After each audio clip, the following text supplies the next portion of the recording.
بھرم drama کی next episode میں دکھایا جائے گا کہ احمد کا دوست اسے مشورہ دیتا ہے تیمور پاشا کوئی عام انسان نہیں ہے کہ جس سے بھاگ کے تم بچ سکتے ہو۔ آخر کار تیمور پاشا تمہیں ڈھونڈ نکالے گا اور پھر تمہارا وہ حشر کرے گا کہ تم سوچ بھی نہیں سکتے۔ جتنا تم اس سے دور بھاگ رہے ہو اس کا غصہ اتنا ہی بڑھتا جا رہا ہے۔ تو احمد اپنے دوست سے کہتا ہے کہ مجھے تیمور پاشا کے غصے سے ڈر نہیں لگتا، میں صرف ایک دفعہ رمشا سے اپنا بدلہ لینا چاہتا ہوں، اس کے بعد اگر تیمور پاشا میری جان بھی لے لیتا ہے تو مجھے پرواہ نہیں ہے۔ تو احمد کا دوست اسے سنسیئر بن کے مشورہ دیتا ہے کہ اس طرح تو تم رمشا سے کبھی بدلہ بھی نہیں لے سکتے اور جان سے بھی جاؤ گے۔ یہاں جوش سے نہیں بلکہ ہوش سے کام لینے کی ضرورت ہے۔ اچھا یہ ہے کہ تم خود تیمور پاشا کے سامنے خود کو پیش کرو، پہلے تو اپنے کیے کی معافی مانگو اور اسے بتا دو کہ یہ سب کچھ آپ کی بیوی ارجمن کے کہنے پہ ہی میں نے کیا تھا، اس کی شے نہ ہوتی تو شاید میں اتنا بڑا قدم نہ اٹھاتا۔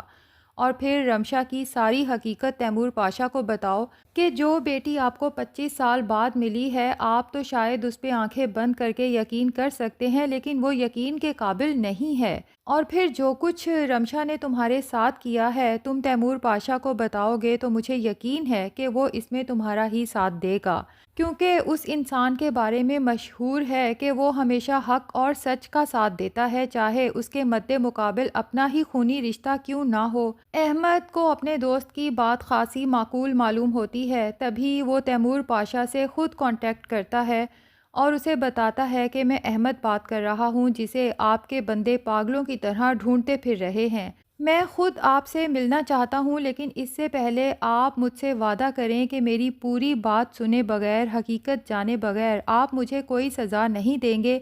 ہاں، حقیقت جان لینے کے بعد بھی اگر آپ کو لگتا ہے کہ میرا جرم بہت بڑا ہے تو جو سزا آپ دیں گے مجھے منظور ہے۔ تیمور پاشا تو ہکا بکا رہ جاتا ہے اور احمد سے کہتا ہے کہ ٹھیک ہے، فوراً میرے آفس آؤ اور مجھ سے ملو۔ نیکسٹ ڈے جب احمد تیمور پاشا کے سامنے پیش ہوتا ہے تو سب سے پہلے ہاتھ جوڑ کے اپنے کیے کی معافی مانگتا ہے کہ میں آپ کی بیٹی علیزے کو کبھی بھی کڈنیپ کرنے کا ارادہ نہیں رکھتا تھا، وہ سب غلط فہمی کی بنا پہ ہوا ہے۔ تیمور پاشا جب احمد کو بتاتا ہے کہ یہ سب مجھے ارجمن بتا چکی ہے تو احمد حیران رہ جاتا ہے کہ ارجمن نے اپنا گناہ خود ہی کیسے قبول کر لیا۔ بہرحال تیمور پاشا احمد سے کہتا ہے کہ مجھے ٹو دا پوائنٹ یہ بات جاننا ہے کہ تمہاری آخر رمشا سے کیا دشمنی ہے جس کا بدلہ تم اس سے لینا چاہتے ہو۔ تو احمد شروع سے لے کے اینڈ تک ساری صورتحال تیمور پاشا کو بتا دیتا ہے کہ رمشا کس قدر چال باز لڑکی ہے۔ صرف احمد ہی نہیں، وہ پتہ نہیں کتنے لڑکوں کو دھوکہ دے چکی ہے۔ اس کی زندگی کا ٹارگٹ صرف ایک ہے، دولت حاصل کرنا اور آسائشوں بھری زندگی بسر کرنا، جس کی وجہ سے جب اسے ایک کے بعد دوسرا امیر لڑکا نظر آتا تھا تو پہلے کو دھوکہ دے کے دوسرے کے پیچھے لگ جاتی تھی۔ میں تو آپ سے بھی ایک بار پھر کہوں گا کہ اچھے سے معلوم کر لیں، انویسٹیگیشن کر لیں کہ کیا وہ آپ کی سگی اولاد ہے بھی یا نہیں۔ کہیں ایسا نہ ہو کہ آپ کی بیٹی بن کے بھی آپ کی زندگی میں محض انہی آسائشوں اور دولت کی وجہ سے شامل ہوئی ہو۔ تیمور پاشا احمد کو بغور دیکھتا ہے تو اسے اس لڑکے کی بات سچی معلوم ہوتی ہے۔ تبھی احمد سے کہتا ہے کہ تم کل سے آفس جوائن کر سکتے ہو، اب تمہیں مزید بھاگنے کی چھپنے کی ضرورت نہیں ہے۔ اور جہاں تک رمشا سے بدلے کی بات ہے تو فی الحال میں تم سے یہی کہوں گا کہ تم یہ بدلہ لینے کا خیال اپنے دل سے نکال دو۔ میں اس پہلو پہ خود غور و فکر کرنا چاہتا ہوں اور اگر رمشا تمہاری مجرم ہے تو میں تم سے وعدہ کرتا ہوں کہ اس کو اس کے کیے کی سزا ضرور ملے گی۔ احمد تو تیمور پاشا کا بہت شکر گزار ہوتا ہے اور اسے پورا یقین ہے کہ جلد ہی رمشا کی سچائی تیمور پاشا کے سامنے آ جائے گی۔ دوسری طرف وہ نرس جس سے ارجمن نے وعدہ کیا تھا کہ اب تم تیمور پاشا کے سامنے نہیں آؤ گی، تمہاری منہ بولی رقم تمہیں مل جائے گی۔ لیکن جب کئی دن گزر جانے کے بعد نہ ارجمن اس سے کانٹیکٹ کرتی ہے اور نہ ہی اس کی منہ مانگی رقم اسے ملتی ہے تو وہ بھی فیصلہ کر لیتی ہے کہ اب میں گھر نہیں بلکہ تیمور پاشا کے آفس جا کے اسے ملوں گی اور اس ارجمن کی سچائی تو اب میں بتا کے ہی رہوں گی۔ تبھی نیکسٹ ڈے تیمور پاشا کی سیکرٹری جب آ کے بتاتی ہے کہ سر کوئی نرس آپ سے ملنے آئی ہے تو تیمور پاشا حیران رہ جاتا ہے۔ سیکرٹری کہتی ہے کہ نرس کہہ رہی ہے بہت ہی ضروری کام ہے اور ایمرجنسی میں ملنا بہت ضروری ہے، کہیں ایسا نہ ہو کہ بہت دیر ہو جائے۔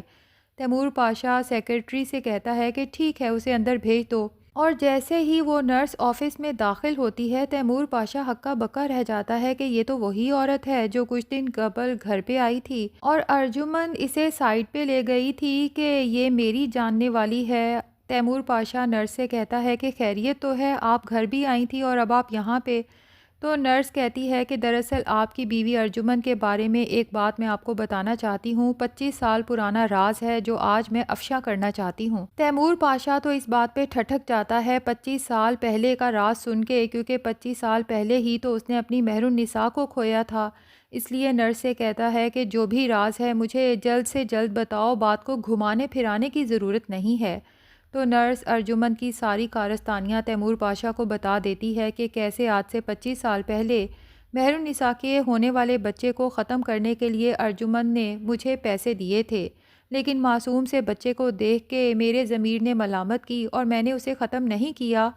ہاں البتہ اس بچے کی پیدائش کے بعد اس کی ماں مہر النساء ضرور اس دنیا سے چلی گئی تھی۔ بہرحال چونکہ بچی کے نانا کو میں سب بات بتا چکی تھی تو انہوں نے شاید آپ کو اتنے عرصے تک اس بچی کے بارے میں کچھ نہیں بتایا، لیکن اب مجھے پتہ چلا ہے کہ وہ آپ کی بیٹی تھی اور اب آپ کے پاس ہے۔ میں یہی راز بتانے کے لیے آپ کے پاس اس دن حاضر ہوئی تھی، لیکن ارجمن نے مجھے یہ راز رکھنے کے لیے بہت بڑی رقم آفر کی تھی۔ اب نرس تو سارا راز بتانے کے بعد وہاں سے چل دیتی ہے، جبکہ تیمور پاشا یہ سب سننے کے بعد سوچ سوچ کے پاگل ہونے لگتا ہے کہ میں نے تو ارجمن کی شکل میں آستین کا سانپ پال رکھا تھا، مجھے خبر ہی نہیں ہوئی کہ جس عورت سے میں نے شادی کی، دنیا میں عزت دی، مقام دیا،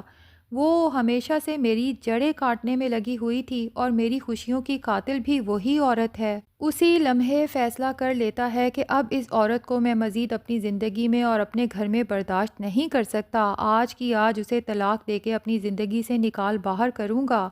اپنے ڈرائیور اور خاص بندے کو کال کرتا ہے کہ فوراً آفس آؤ، مجھے ابھی گھر جانا ہے، لیکن جیسے ہی وہ لوگ آفس میں داخل ہوتے ہیں تو تیمور پاشا کی حالت اس قدر بگڑ جاتی ہے، شاید اسے ہارٹ اٹیک آتا ہے، کہ گھر کی بجائے اسے ایمرجنسی میں ہاسپٹل لے کے جانا پڑتا ہے۔ دوسری طرف سالار جو ابھی تک تو تیمور پاشا کو مسلسل اگنور کر رہا تھا اور فیصلہ کر چکا تھا کہ نہ میں اب انکل سے کوئی لنک رکھوں گا اور نہ ہی کبھی گھر واپس جاؤں گا، جبکہ سالار کے back of the mind Taimur Pasha کا وہی وائس میسج چلتا رہتا ہے کہ سالار، رشتے نبھانے کے لیے یہ عمر بہت کم ہے، اپنی ناراضگی کو اتنا طول مت دینا کہ جب واپس آؤ تو رشتہ ہی نہ بچے۔ سالار یہی سوچتے سوچتے سو جاتا ہے کہ اسے بہت ہی بھیانک خواب آتا ہے۔ ٹھیک اسی وقت جب تیمور پاشا کو مائنر ہارٹ اٹیک آتا ہے تو سالار نیند سے گھبرا کے اچانک جاگتا ہے اور منہ میں بڑبڑاتا ہے کہ انکل کو کچھ نہیں ہوگا، میں انکل کو کچھ نہیں ہونے دوں گا۔ سجل تو سالار کو جب اس قدر پریشانی میں نیند سے اٹھتے ہوئے اور یہ بڑبڑاتے ہوئے دیکھتی ہے تو وہ خاصی پریشان ہو جاتی ہے اور سالار سے کہتی ہے کہ سب ٹھیک تو ہے، تو سالار سجل کو بتاتا ہے کہ میں نے انکل کے بارے میں